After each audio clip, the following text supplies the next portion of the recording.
Hello दोस्तों, आप सभी का एक बार फिर से स्वागत है आपके अपने YouTube channel SD current affairs में।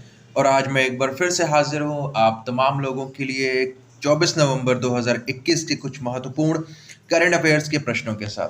तो अगर आप मेरे चैनल पर नए हैं तो कृपया मेरे चैनल को सब्सक्राइब कीजिए, वीडियोस को लाइक और शेयर कीजिए और बेल आइकन को भी प्रेस कर दीजिए ताकि आगे आने वाली नोटिफिकेशंस आपको समय से मिल सकें। चलिए शुरू करते हैं आज का पहला प्रश्न। अंतर्राष्ट्रीय क्रिकेट परिषद आईसीसी ने किसको आईसीसी का अस्थाई सीईओ नियुक्त किया है? चीफ एग्जीक्यूटिव ऑफिसर जो होता है उसकी हम बात कर रहे हैं। आपके ऑप्शन है ए जियोफ एडरलिस, बी सौरभ गांगुली, सी रिकी पॉन्टिंग या डी इनमें से कोई नहीं। तो मैं बता दूं कि जो आईसीसी का अस्थाई सीईओ नियुक्त किया गया वो जियोफ एडरलिस को नियुक्त किया गया है। ठीक है, अब थोड़ा सा आईसीसी के बारे में देख लेते हैं। देखिए, इसकी जो स्थापना है, आईसीसी का जो फुल फॉर्म होता है इंटरनेशनल क्रिकेट काउंसिल होता है। ठीक है, इसकी जो स्थापना है वो 1909 में ऑस्ट्रेलिया, इंग्लैंड और दक्षिण अफ्रीका के प्रतिनिधियों द्वारा, ठीक है, इंपीरियल क्रिकेट सम्मेलन के रूप में की गई थी। ठीक है, 1965 में इसका नाम बदलकर अंतर्राष्ट्रीय क्रिकेट सम्मेलन कर दिया गया था। ठीक है, उसके बाद जो है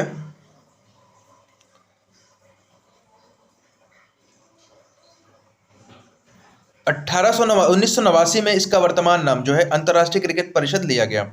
इसका जो सिद्धांत है अच्छाई के लिए क्रिकेट, इसका जो मुख्यालय है वो दुबई में है। और स्थापना जो है, देखिए यहाँ पे ऊपर 1909 लिखा था लेकिन मैंने आपको पूरा बता दिया कि ये जो है आपका 15 जून 1909 में। ठीक है,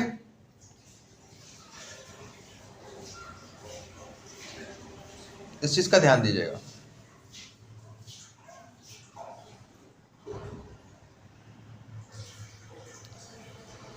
चलिए अगला प्रश्न लेते हैं।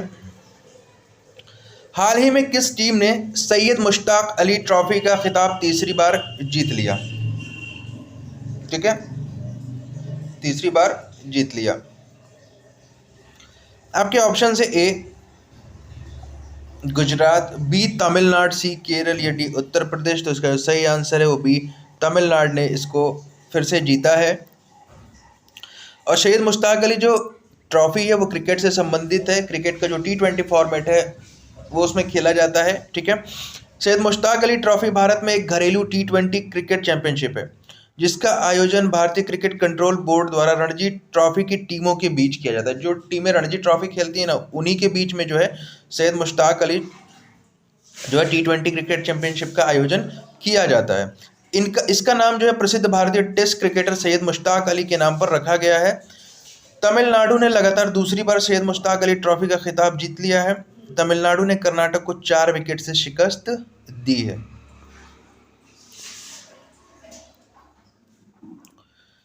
हाल ही में मध्य प्रदेश स्थित पाताल पानी रेलवे स्टेशन का नाम बदलकर क्या रखने की घोषणा की गई है? आपके ऑप्शन है ए टंट्या मामा रेलवे स्टेशन, बी रानी कमलापति रेलवे स्टेशन, सी हबीबगंज रेलवे स्टेशन या डी इनमें से कोई नहीं। तो देखिए, इसमें जो है जो टंट्या मामा रेलवे स्टेशन है ये रखा जाएगा पाताल पानी रेलवे स्टेशन का नाम बदलकर। ठीक है, और इससे पहले जो है जो ऑप्शन नंबर सी आपको दिख रही है हबीबगंज रेलवे स्टेशन जो है इसका नाम बदलकर जो है रानी कमलापति रेलवे स्टेशन कर दिया गया था। ठीक है, इस चीज का ध्यान रखिएगा। इसकी व्याख्या देखते हैं थोड़ा और।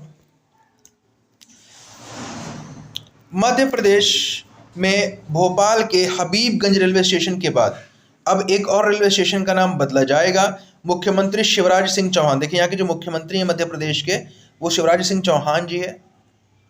राजधानी यहाँ की भोपाल है। मध्य प्रदेश को भारत का हृदय भी कहा जाता है। ठीक है ना, घोषणा की है कि इंदौर के पाताल पानी रेलवे स्टेशन का नाम बदलकर टंट्या मामा रेलवे स्टेशन किया जाएगा। हाल ही में भारतीय रेल मंत्री अश्विनी वैष्णव ने किन ट्रेनों की घोषणा की है? अब देखिए, जो लोग नहीं जानते उनको ये भी पता चल जाएगा कि भारतीय जो रेल मंत्री हैं उनका नाम क्या है। इस समय जो है वर्तमान जो रेल मंत्री उनका नाम है अश्विनी वैष्णव। ठीक है, तो इन्होंने किन ट्रेनों की घोषणा की है? पहला है अखिल भारतीय ट्रेन, बी है भारत गौरव ट्रेन, सी है विश्व गौरव ट्रेन या भारत भ्रमण ट्रेन। तो याद रखिएगा भारत गौरव ट्रेन की इन्होंने घोषणा की है। अब यह है क्या, देखिए अभी मुख्य रूप से भारत में जो है दो तरह की ट्रेनें चलती हैं, एक तो होती है फ्रेट ट्रेन जो माल ढुलाई के लिए, और एक होती है यात्री ट्रेन। लेकिन इसको तीसरी कैटेगरी में शामिल किया गया, ये है पर्यटन ट्रेन। ठीक है, स्पेशल जगहों पे घुमाएगी, भारत यात्रा कराएगी, भारत की जो सांस्कृतिक विरासत हो उसको प्रदर्शित करेगी।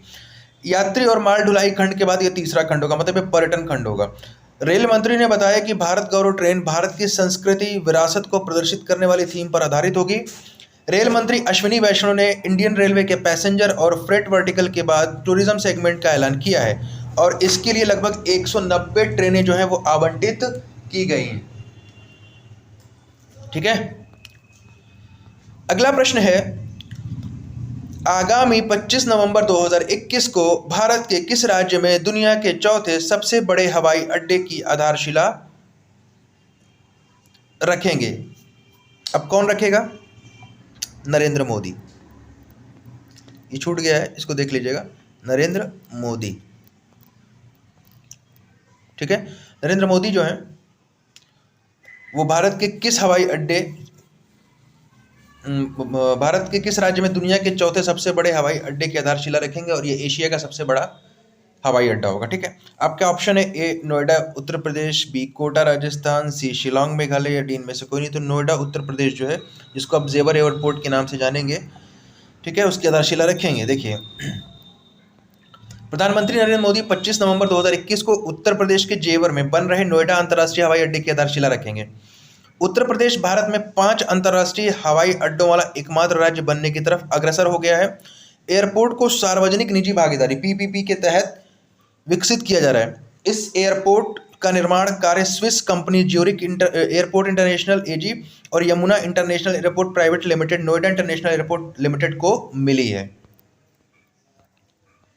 अगला प्रश्न है, हाल ही में किन 3 देशों ने जलवायु परिवर्तन से निपटने के लिए एक परस्पर क्षेत्रीय सहयोग समझौते पर हस्ताक्षर किया है?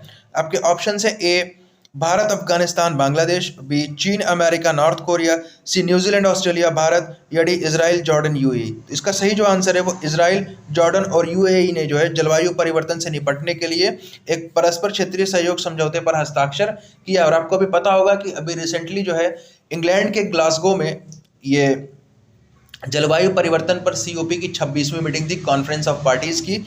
ठीक है, और उसके बाद जो है इजराइल जॉर्डन और यूएई ने जलवायु परिवर्तन से निपटने के लिए समझौते पर हस्ताक्षर किया। देख लेते हैं थोड़ा और। इजराइल जॉर्डन और यूएई के बीच अपने क्षेत्र में उत्पन्न होने वाले जलवायु संकट से निपटने के लिए परस्पर क्षेत्रीय सहयोग के लिए एक समझौते पर हस्ताक्षर किया गया। इस समझौते के तहत हरित ऊर्जा विकल्पों को अपनाने पर जोर दिया गया। ठीक है ना। इस समझौते के एक हिस्से के रूप में जॉर्डन जो है नई भंडारण सुविधाओं से इजराइल को 600 मेगावाट हरित बिजली का निर्यात करेगा। ठीक है, इसके बदले में जो इजराइल में बनाई गई एक नई विलवणीकरण सुविधा से इजराइल जॉर्डन को 200 मिलियन क्यूबिक मीटर तक विलवणीकृत पानी के निर्यात पर विचार भी करेगा। अगला प्रश्न है, दूरदर्शन और आकाशवाणी को इनके किन कार्यक्रमों के लिए UNESCO ABU peace media award 2021 दिया गया है? दूरदर्शन और आकाशवाणी के कोई कार्यक्रम है जिसके लिए इनको ये अवार्ड दिया गया है। तो आपके ऑप्शन से A definitely leading the way, B जो है living on the edge the coastal lifes, C है ए और बी दोनों, डी इनमें से कोई नहीं। तो जो सी ऑप्शन है आपका सही है। जो दूरदर्शन है उसको डेफिनेटली लीडिंग द वे के लिए दिया गया है, और जो आपका ऑल इंडिया रेडियो उसको living on the edge the coastal lifes के लिए जो है आपको UNESCO ABU peace media award 2021 से सम्मानित किया गया। इसके बारे में थोड़ा सा देख लेते हैं। यूनेस्को द्वारा Asia Pacific broadcasting union ABU के सहयोग से टुगेदर फॉर पीस मतलब टी फॉर पी पहल के तहत ये पुरस्कार दिया गया है। दूरदर्शन के कार्यक्रम डेफिनेटली लीडिंग द वे ने living well with super diversity के श्रेणी के तहत ये पुरस्कार जीता है। ठीक है, जबकि ऑल इंडिया रेडियो के कार्यक्रम living on the edge the coastal lifes ने प्रकृति के साथ नैतिक और सतत संबंध की श्रेणी में इस पुरस्कार को जीता है। पुरस्कार वितरण समारोह 17 नवंबर 2021 को मलेशिया के कुआलालंपुर में आयोजित किया गया था। इस चीज का खास ध्यान रखिएगा। कौन सी स्पेस एजेंसी अंतरिक्ष संचार में तेजी लाने के उद्देश्य से अंतरिक्ष में लेजर संचार रिले प्रदर्शन, लेजर कम्युनिकेशन रिले डेमोन्स्ट्रेशन तकनीकी का परीक्षण करने वाली है। आपके ऑप्शन से ए नासा, बी इसरो, या सी नासा और इसरो संयुक्त रूप से, या डी इनमें से कोई नहीं। तो आपका सही आंसर जो होगा वो नासा करेगा इसको, ठीक है, नासा। अब देखते हैं इसको। देखिए, जो नासा है अमेरिकन, ये जो है national aeronautics and space administration है, जो अमेरिकन एजेंसी है, इसकी स्थापना 29 जुलाई 1958 को हुई थी। मुख्यालय इसका जो है वाशिंगटन डीसी में है, ठीक है। यह LCRD 2 साल की देरी के बाद 4 दिसंबर 2021 को लॉन्च किया जाएगा। देखिए, इसको 2 साल पहले ही लॉन्च हो जाना चाहिए था, लेकिन किन्हीं कारणों से ये अब जो 4 दिसंबर 2021 को लॉन्च कर रहे हैं। इस मिशन को फ्लोरिडा के Cape Canaveral Space Force Station से लॉन्च किया जाएगा।